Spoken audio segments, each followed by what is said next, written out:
than that one. No, I'm not sending that one. Nope. Okay, we got a fresh one. Okay, let's start. Okay. Without you swearing. Wow, this is the day the Lord has made. Let us rejoice and be glad in it, and I'll do that. We're learning about habits. Nancy and I are actually in Pasadena right now. We are. For the installation of a new president of Fuller Seminary. Fuller's been a part of our lives for many, many decades, so it's a joyful time. Yeah. When I was at the meeting today, one of the people who's on the board said, I've been listening at Become New on this whole habit stuff, and I have to say, I love your wife's approach to habits. So I thought, well, okay, I got to have Nance talk about habits for a while I'm here. We've been learning about, we are a massive habits. Habit formation is really spiritual transformation, life formation, but habits kind of a funky topic. And like when you think in the Old Testament, it's a lot about having habits like fasting or tithing. But then Jesus talks about Pharisees who fast twice a week and tithe on dint and pickle. Dill, yeah. And it gets them messed up. They're in worse shape than ever. So, Nance, what do you hate about habits? Oh, so many things.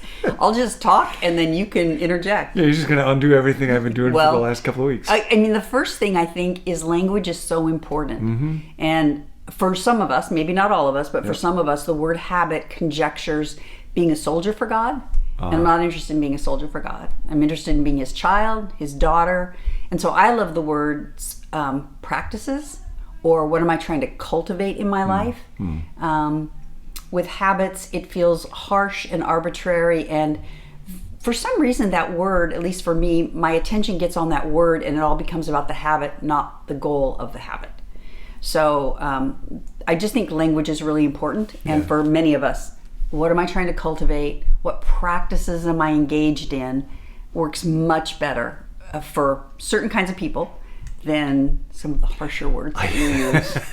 The guy I was talking with today actually he grew up in a military family, and I think that's part of why he was. Well, I didn't grow up in a military family. No, not at all. Or even with habits too, people will say, well, here's what an elite athlete has to do to get where they're at. I have no desire to be an elite athlete. Like, that argument doesn't work. Yeah. I'm not interested in being an elite athlete. So, but there's a basic truth that something like customs doesn't quite hit, or practice doesn't quite hit, which is if you get really good at anything, the way that you do it becomes habitual. And so, like, you love to ride horses, you love to surf.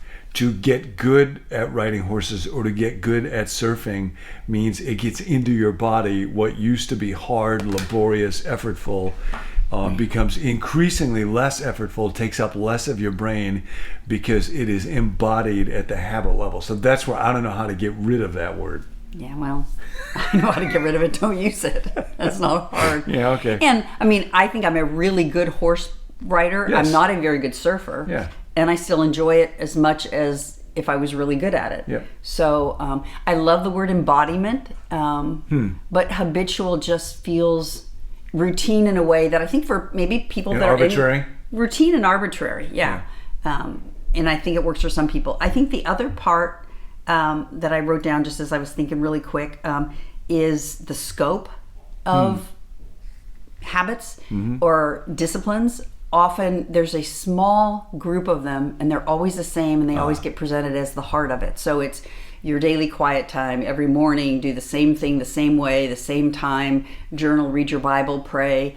And I remember Dallas Willard saying the quiet time was only invented 100 years ago.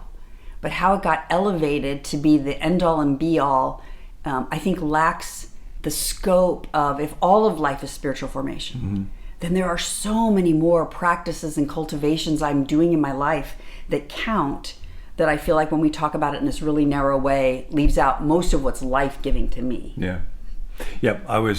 I think I talked about this. I can never remember what I've said to all of you or not recently, but how when we had our bathroom remodel, that became our favorite room in the house. Oh yeah, in Chicago. Back in Open Estates. Yeah. And so when we both came home from work, we would just go up there and sit, close the door so the kids couldn't get at us and talk. And so that became, whatever you want to call it, a practice. It was a really good thing, but it wasn't laborious. It wasn't like, now I got to eat my vegetables or practice piano scales. It was like, we both looked forward to it, which seems like that's kind of best case. Yes, and I would not use the word habit for that.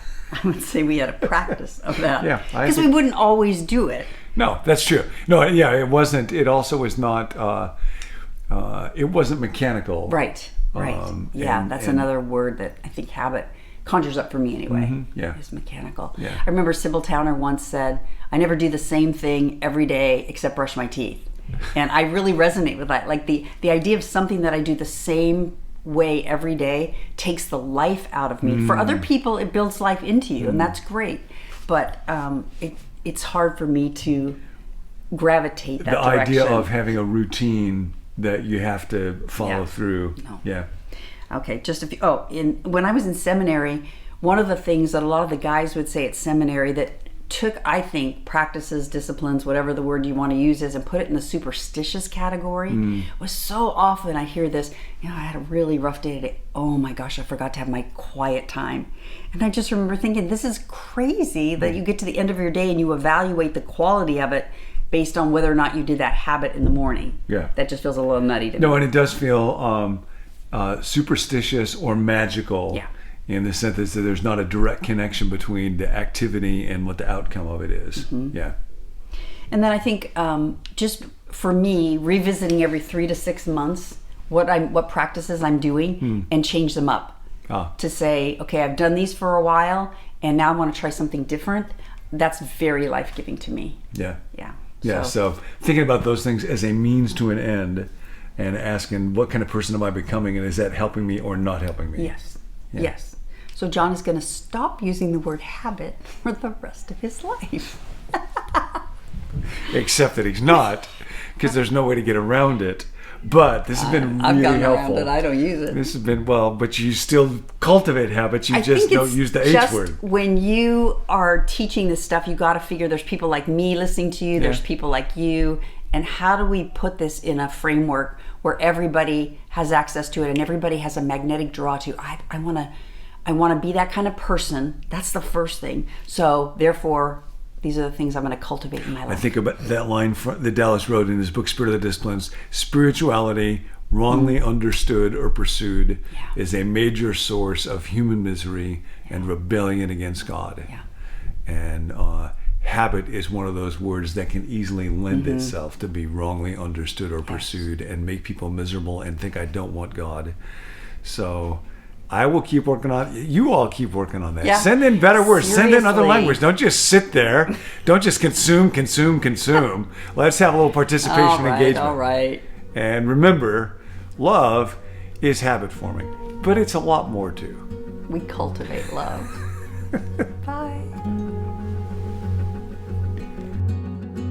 Hi, I'm Tim. Thanks for joining us. You mean so much to us as a community, and we hope that this series helps you build some new habits in your life to help you grow spiritually one day at a time. And we want to hear from you throughout this series. If you have questions, you can put them in the comment box wherever you're watching, or you can email us or text us. And at the end of the series, we're going to sit down with John and talk about some of your questions. For more resources, you can visit becomenew.me.